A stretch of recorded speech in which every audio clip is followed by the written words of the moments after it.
Hey guys, Brian Capone from the Capone For Your Home team here at Berkshire Hathaway Home Services, Fox and Roach Realtors.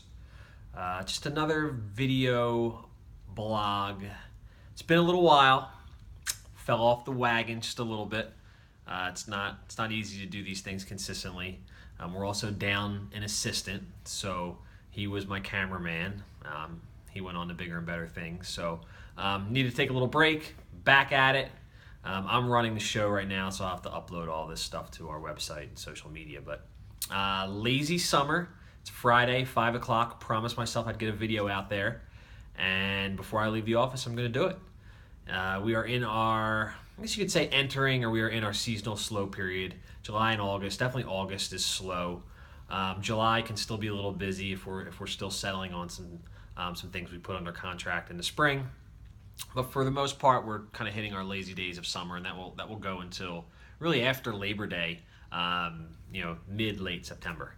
But what did I want to talk to you about today? Today I wanted to talk a little bit about zoning and land use, and specifically use an example of a transaction I had that fell through at really the 11th hour. This was a property that we identified over Memorial Day weekend, Memorial Day Saturday. We saw it, we loved it. It was in Passyunk Square, right on the park. 1200 block of Wharton Street. It was a storefront, office space, and then 2 one-bedroom apartments up top. It was really going to be a home run. Not ideal for my buyers in that they wanted all residential. They really didn't want a commercial space downstairs, but they recognized the value. They recognized the location, and we thought it was a good long-term investment. So moving along, cash transaction, everything was going to be great. Until we get to the point where the seller had to provide to us what's called a city cert. It's really a document from the Department of License and Inspections that tells are there any violations on the property, and that could be building without permits, it could be trash if you have a vacant lot, something like that. But it also states the permitted use that they have on file for the property. And this came back as a single-family home, which was definitely a head-scratcher because it was an office and 2 apartments. So we did some investigating. We found out that the seller at one point filed for a variance to turn the property back to a single-family home, even though it was not being used as a single-family home. Why they did that, I could only theorize, probably because insurance is cheaper. I don't know if I really have any other reason why that would be, and that's just me kind of thinking out there, and I don't know if that's the case. Regardless, it was a turn-off to my buyers. And this is kind of where really what I want to talk about in this vlog is, what did we do to correct this? Number one, I went down to the Department of License and Inspections and I talked to an examiner, which is no easy feat. Kind of have to wiggle your way in the door because they really only want to talk to the homeowner these days. They don't want to talk to the potential purchaser, and they definitely don't want to talk to the realtor. So I had to do a little finagling to get myself back there, and even then, we didn't get a very clear answer.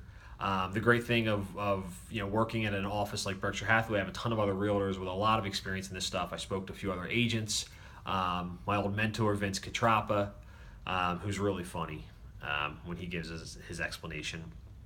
Ultimately, I spoke to an attorney who specializes in zoning and land use.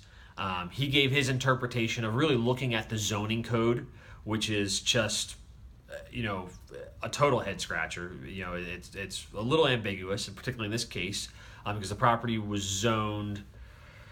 CMX 1, and we were trying to ascertain what you could do by right with CMX 1 zoning versus what would need a variance.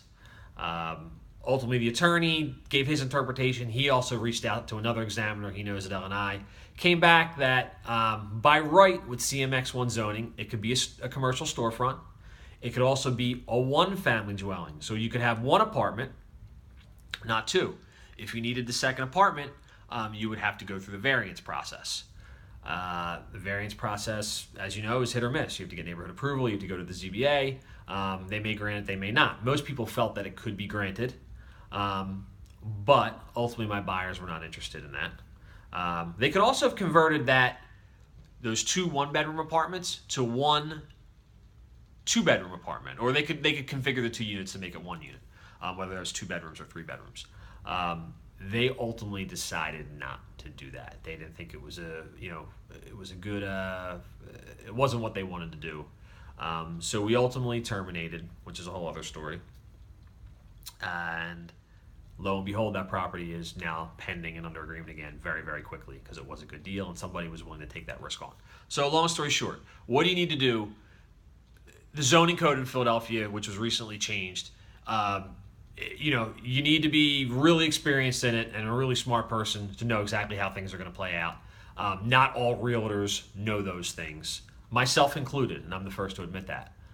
What's important to do in your agreement, put a due diligence clause in there.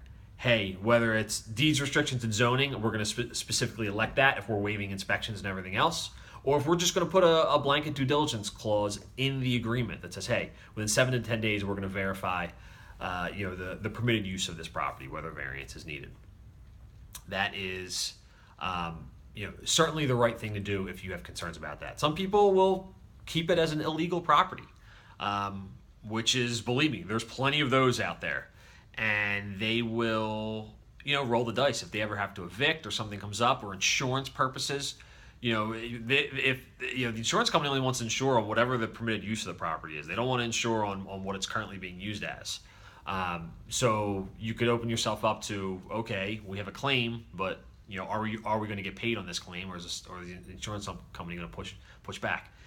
Get your licenses. Make sure your permitted uses are in line. Make sure your ducks are in order, because it may not haunt you right away, but it could catch you, on the back end. It could cost you a lot of money and a lot of aggravation. And also reach out to me. I have, specifically through this experience, I have a great relationship with a zoning land use attorney, also a real estate broker, who for a nominal fee, $250, but comparatively speaking, in the big picture, it's cheap, who will analyze the current zoning, interpret what they see as permitted uses, and also have deeper connections within L&I and zoning, and can get questions answered that me as a realtor who handles just as many straightforward single family or more single family transactions, who doesn't handle as many duplexes, triplexes, multifamily stuff, commercial stuff, they can get a lot of those questions answered, and it's worth the investment. So just a quick kind of off the top of my head vlog about encountering zoning, land use questions and problems with transactions in Philly. Because if you ever looked at the zoning code, they should just say it's, you need to be able to read and write in hieroglyphics, because it's a little difficult to figure out what the heck they mean. And, the nature of urban real estate, things are different. Things changed over time. Uses change, and you're not going to find something that fits completely in the box that is, exactly how the code interprets it. Sometimes it is up for interpretation, whether that's an examiner, the first step, or going deeper to the ZBA.